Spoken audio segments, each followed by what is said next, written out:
You are listening to The Underground Subway with host David Alston, a podcast dedicated to giving you the strategies to live a free and better life. Here is David Alston. Hi, I'm David Alston, host of The Underground Subway, and welcome to another edition of a podcast that is dedicated to one thing.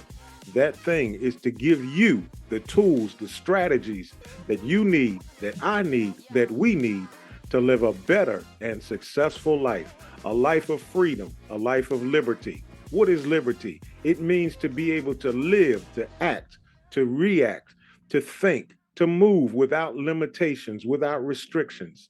Listen, my friends, one of the things that Harriet Tubman said that I love is that I could have freed a lot more slaves if only they knew that they were slaves. That means that there were people who were in bondage that didn't know they were in bondage, that they weren't living a life of liberty and freedom. How many of us today are living a life in which we have chains or things holding us back? How many of us are living a life in which we don't realize that there's something in our life that is stopping us from living life to the fullest? That's what this podcast is dedicated to do, dedicated to reveal to you everything you need to live a better life. And so we bring to you quality and qualified guests that will give you their expertise and their experiences to give you the tools and the things that you need to live a better life. I want to introduce my guest for this edition of the Underground Subway. Her name is Margaret Agard. Margaret is an award-winning author, former executive in the high-tech industry, and mother of 8 children, stepmother to 7. They were never all at home at the same time, however. She is a Christian mystic and Reiki Level II Healer.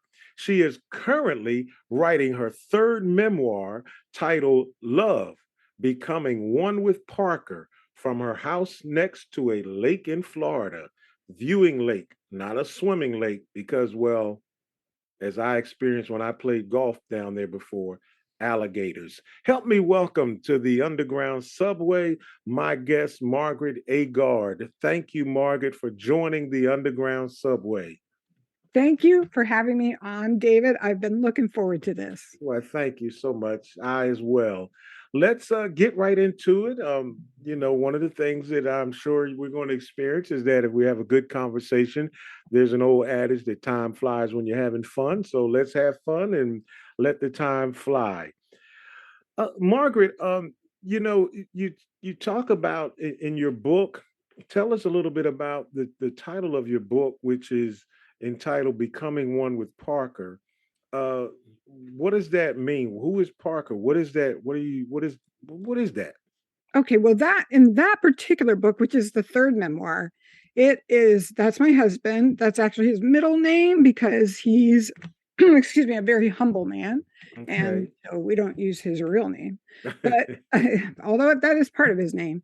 But Okay. actually, the 1st memoir is the one I think that leads to the 3rd one, which is when I started giving my to-do list to God. That's how I gave him my life. And at some point, he said, "You're going to meet this man you're going to marry in the fall." And I said, "No, thank you." But it's turned out to be pretty good. So that's why I'm writing that 3rd memoir. Okay. Now you said that you heard, God spoke to you and said that this is who you're going to marry. How do you hear God's voice? Does it sound sort of like my voice talking to you now, or how do you hear God's I voice? know. I know what you're thinking. No, I'm not getting some booming voice that sounds like this is God. No, it's a thought.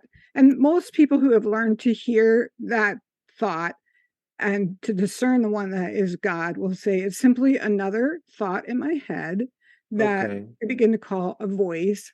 And it is quiet, it's calm. It usually, as we quiet down and pay attention to it, we feel that peace and that confidence that comes from knowing this is God.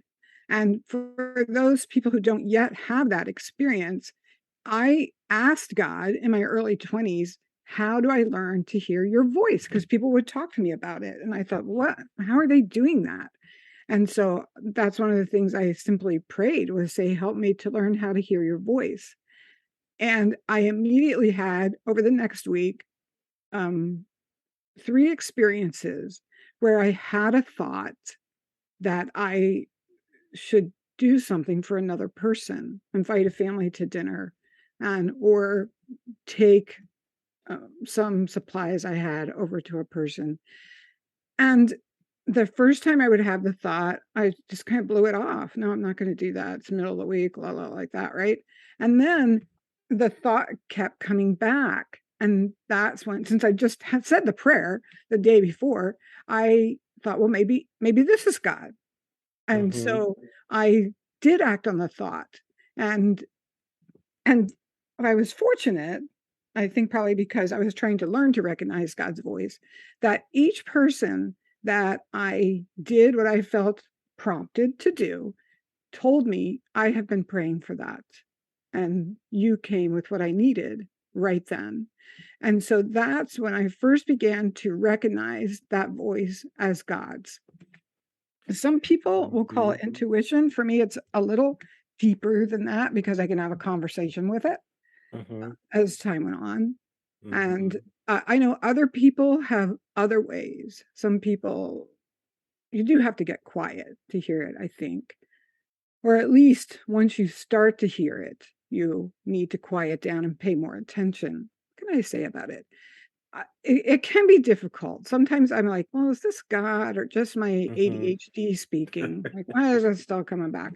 But the more I do it, the more I am very aware of when it is God. And it can be such simple things, but it's always to help someone else or to Mm-hmm. change how I'm particularly living my life. So how do I know if it's God speaking to me or just something that I want to hear, or in some cases something do I know it's God if I hear this voice telling me to do something that I don't want to do? If I often ride by and you see the panhandlers on the corner. If I hear that voice saying, give them something, and I'm thinking, I don't want to give them anything. Is that God that's telling me to do something I don't want? How do I know God that's God speaking to me? It's usually something good. Hmm. He's never told me to go rob a bank, but he will often tell me to, as I'm driving by someone's house, he'll say, I want you to stop in and visit that person. Hmm. And I'm like, well, I'm kind of busy. But if I do it, almost always they are in some kind of crisis mode. And Hmm. my showing up at that point is exactly what they need. Now, I say to people, if you're just starting, it's probably, hmm, it will take a while to learn to discern. Hmm. And, I've been doing this for 50 years. So Right. you sit down to learn the piano, you're going to be lucky to play Twinkle, Twinkle, Little Star. And it looks like I'm out here playing Great Balls of Fire. But I've been working on it. Right. So I would say just trust and try it. If it was something good, who cares? If it wasn't good, at least you did something good, right? Hmm. But normally you're going to find that it is something good. That was a good question you said. What if it's something I don't want to do? Let me just say 90% of the time, it's something I don't want to do. So, yeah. But you do reckon it's sort of like if I call you tonight and say, "Hey, Margaret, it's me," and I'll just use the name. I'll call you and say, "Hey, Margaret, it's Parker." You will know that it's not Parker because you're used to hearing his voice. That's right. So I guess that's what you're saying. The more we do it, the more we will recognize God's voice. Okay, I like that. So And talk. as I said, he won't give up. Like he Mhm. knows sometimes he has to get through our busy thoughts. And so that's why we'll keep coming back, like, do this. And you think, no, I decided I wasn't going to do that. Do this. And you think, oh, wait, maybe I am. And it isn't like he says, Margaret, do this. It feels like me talking to me, like I need to go into town. No, I'm not going to go into town. Yeah, go into town tonight. Wait, no, I wasn't like that. That's how the conversation will go. And I'll think, oh, wait, I think this is God. Mhm. Well, Margaret, there are two words that I want to mention that almost to me sound like they're opposites based on society and how they put these two words together. But I want you to explain it because it's what who you say you are, and then I want you to talk about the other term. a Christian mystic. It almost seems like an oxymoron. Right, because other people have claimed that word, but mysticism has been a large part of the church since the early, 200 200 AD or something. And the definition of a Christian mystic is one who seeks to have the direct union of the soul with divinity through contemplation and love. So the first time I read that, I thought, oh, that's me. I know many people who that describes, who Mhm. actually will do exactly what I said, who pay attention to that voice, who spend time meditating and reading their scriptures, and then start their day and listen for that voice that's going to guide and direct them to do loving things.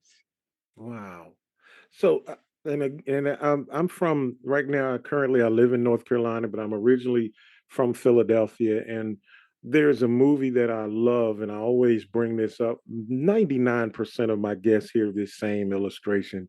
There's a movie I love called Philadelphia with Denzel Washington and Tom Hanks. And in the movie, Denzel Washington is an attorney, and he asks a witness a question, and then he says, "Now explain it to me like I'm a 6 year old." If you were to explain it to me like I'm a 6 year old, because when I hear the term mystic, I'm thinking the uh, palm reader, the Yes. fortune teller. And that's why I said it's almost like you would hear that term and think, wait, the two can't be. You can't be a Christian and a palm reader or a mystic, Right. you got your little crystal ball right there. People refer to things that are mystical as things that I guess that we can't touch. And so I would say a Christian mystic is one who connects with God through that Holy Spirit, which is like your good feelings. Like when Hmm. when you shared your toy with your friend, you probably felt good inside. That's God. Hmm. So, what is a Reiki level 2 healer? So Reiki is the life force.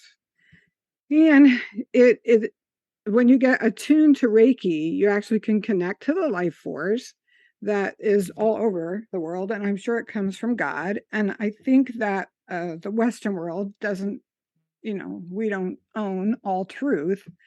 And so when I was first set apart to be a Reiki healer, I didn't request it. It just happened when I was getting massage training. And I learned that I really could connect to this life force, that I can direct it. Hmm.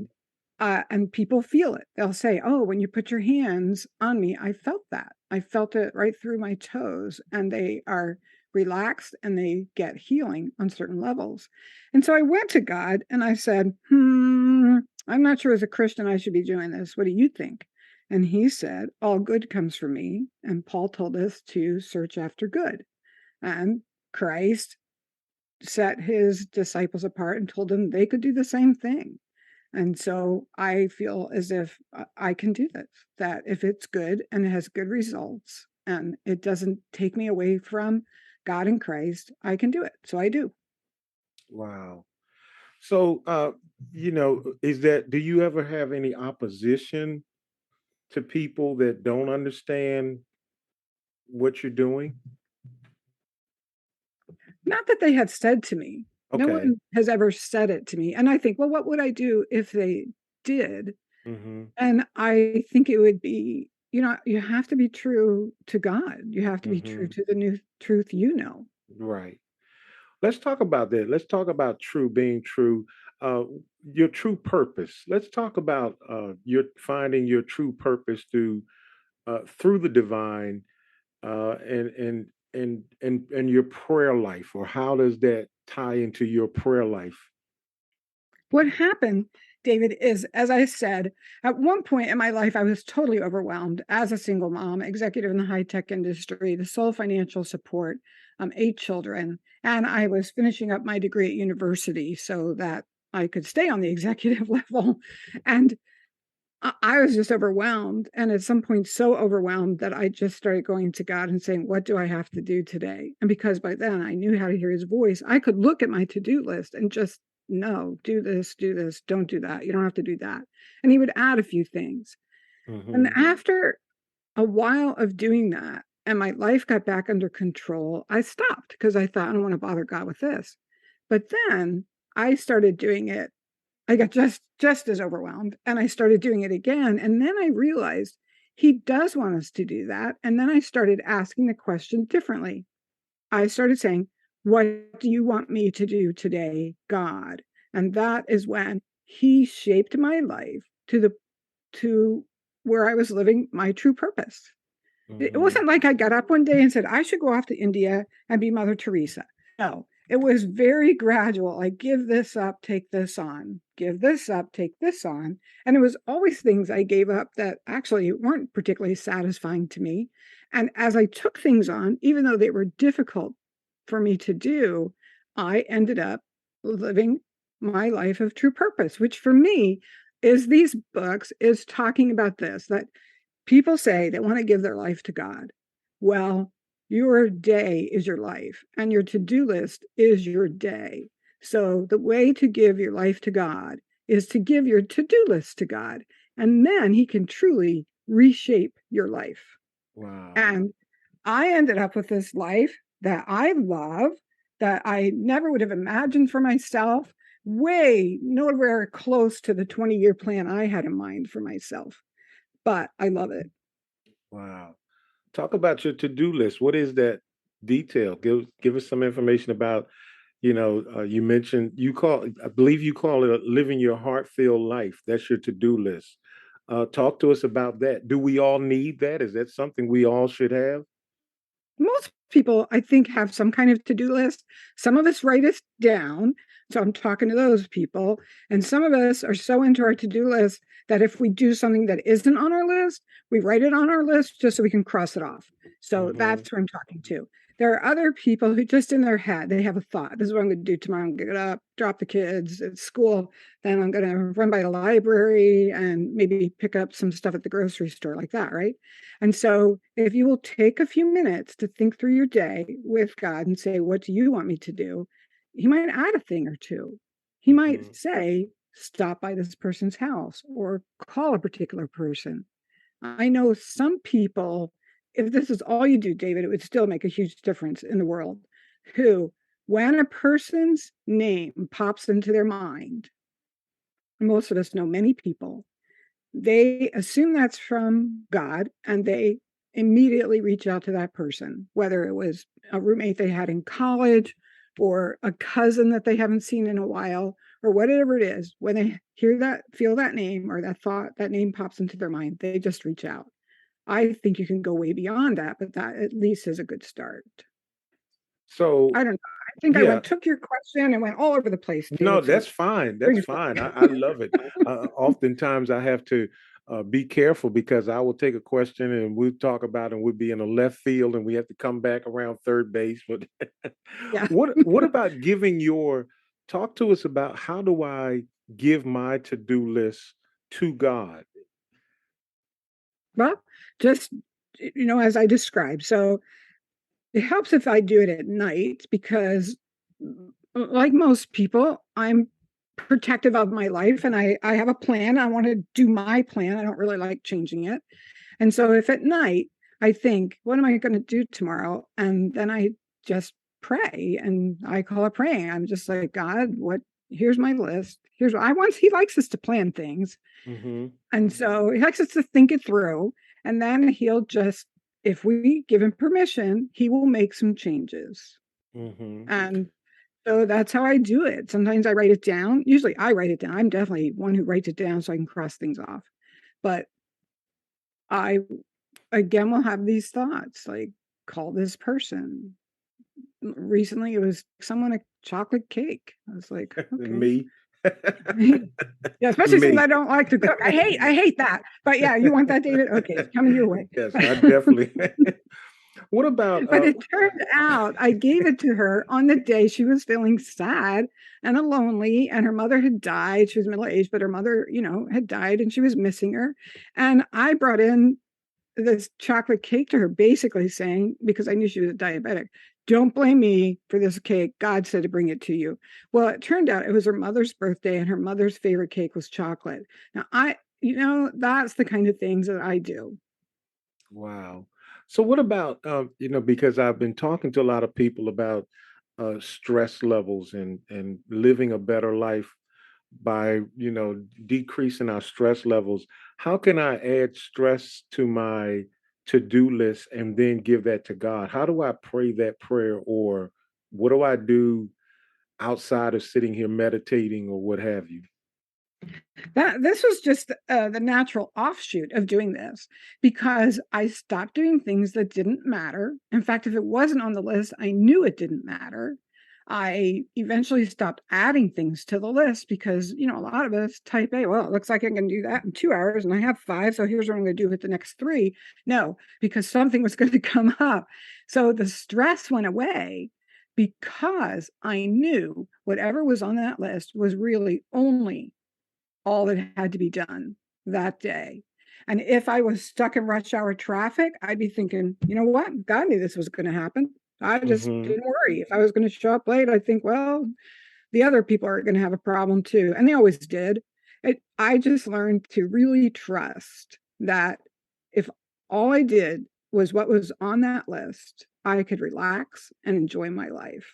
And so Hmm. the stress went away and I got more sleep, because it turned out when I did his list, I was always finished by about 8 o'clock at night. Hmm.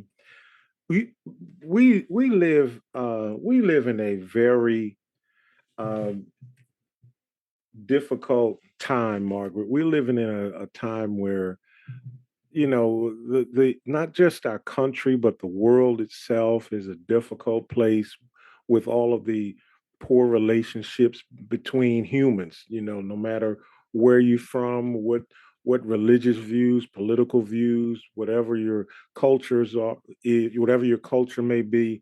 It seems like we just struggle to get along. What would you recommend? uh, how would you recommend a prayer that we can change our relationship with one another for the better, whether it's a relationship with any of our relationships with people I know or people I don't know, humanity in general? What is that prayer, that one prayer that changes any relationship for the better? The prayer I pray is, help me to see this person as you do, God, and help me to love this person as you do.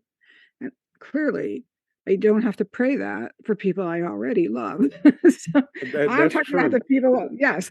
And so that I have had amazing success with that. The first time I prayed it, I had a 15-year-old son who was just the most obnoxious, critical, now I'm not saying all 15-year-olds are that way, but God did say to me, Margaret, I want you to pray to see him like I do. And I Wow. had this amazing experience. And I was actually reading a magazine article, and I don't want to go over time, but No, you're fine. You're fine. okay. And it's actually, the stories in that first book.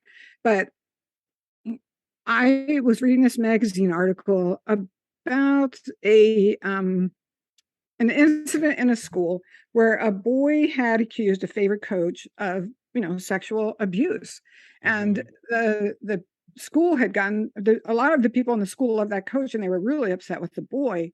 And I started reading, I thought, oh yeah, that's something like that just happened in our town recently. So I was reading it, and as I read it, I thought, oh, that is our town. That is the boy. And it said he actually became almost suicidal from what was being done to him. He was pilloried at the school. And he said the only thing that kept him going, he had on his bedside table a framed petition with only a few names on it saying, we are here for you. We believe you. And so as soon as I read that, I knew whose name was at the top of that list, because I remembered the day I had dropped my 15-year-old off to school. And he had said to me, I have this petition. I don't like what's happening to that boy.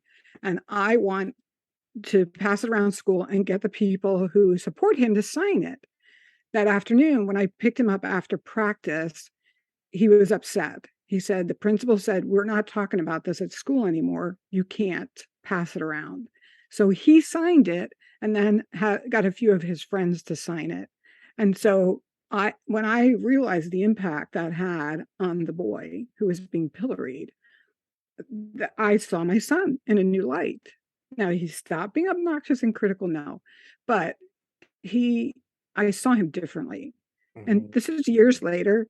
Today he's 40, and during the pandemic, he was one of the few people who said, if we close everything, if we close all the parks and we close the libraries, where are the homeless people going to go? Where are they going to find a bathroom? And Wow. so he was showing up at his city council saying, we can't do this. It isn't right.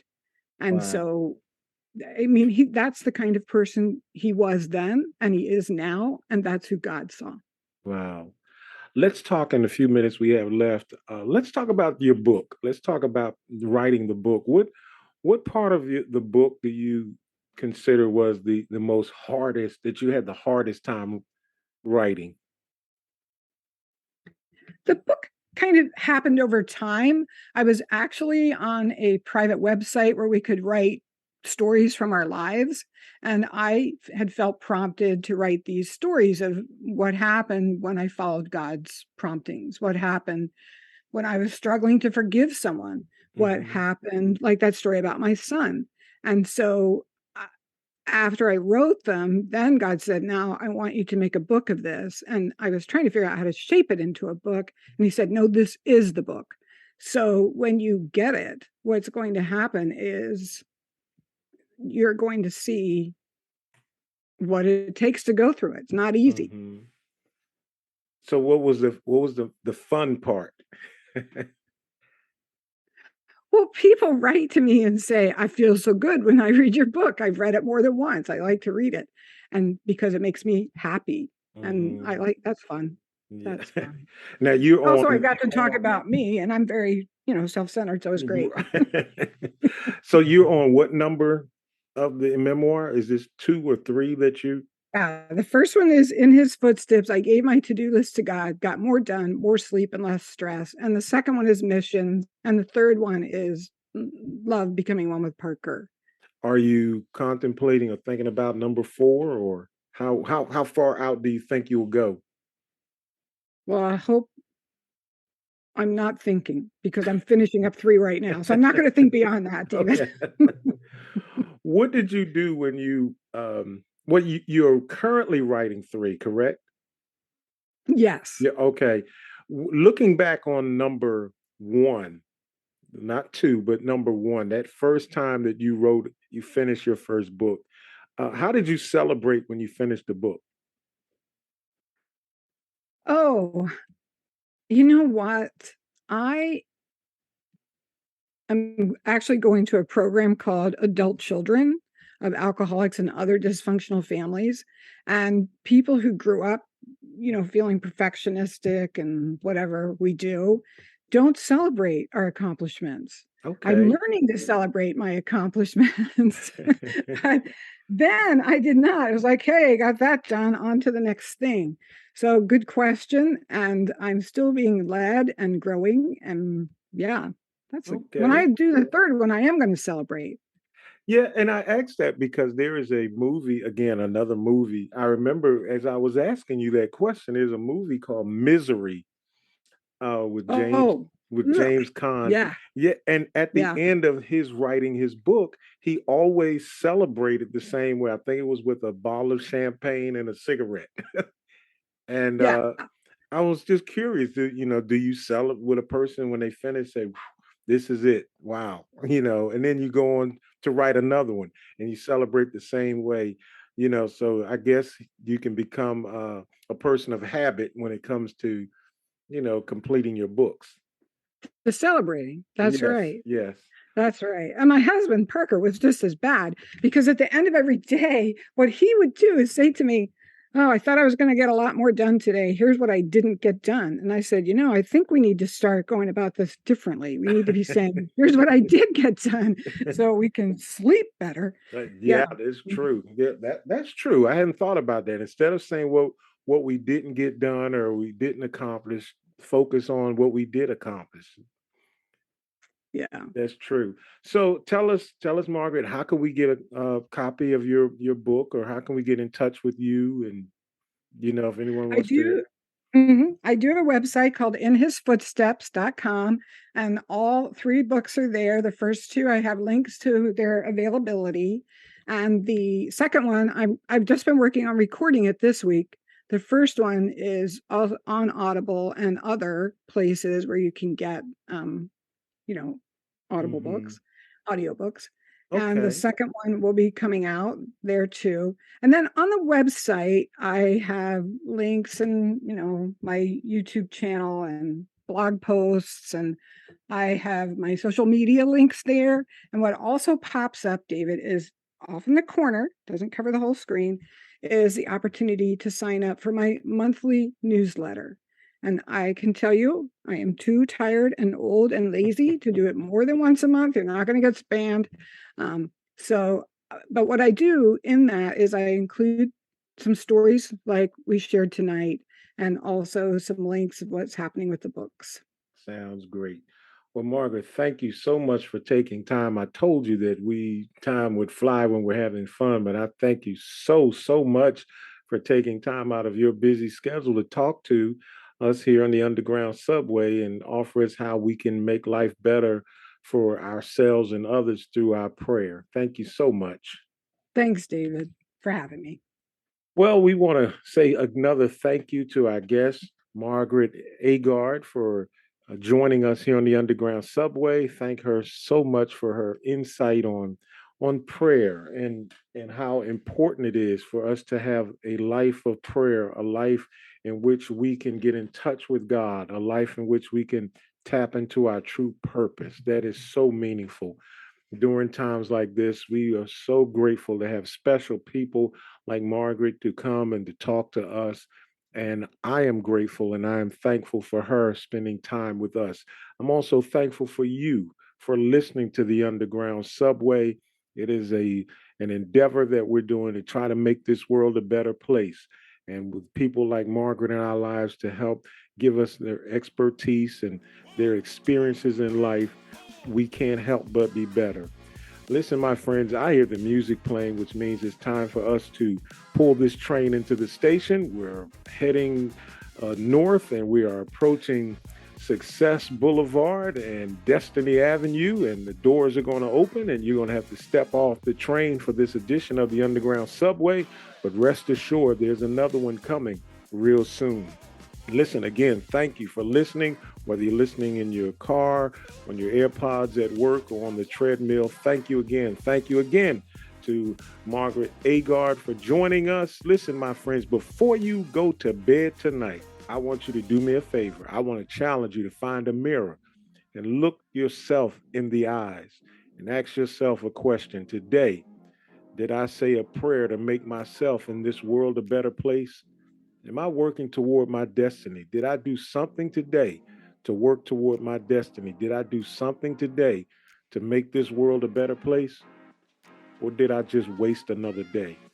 Think about that. We don't have any more time to waste. I'm David Alston, host of the Underground Subway, and we'll see you next time right here.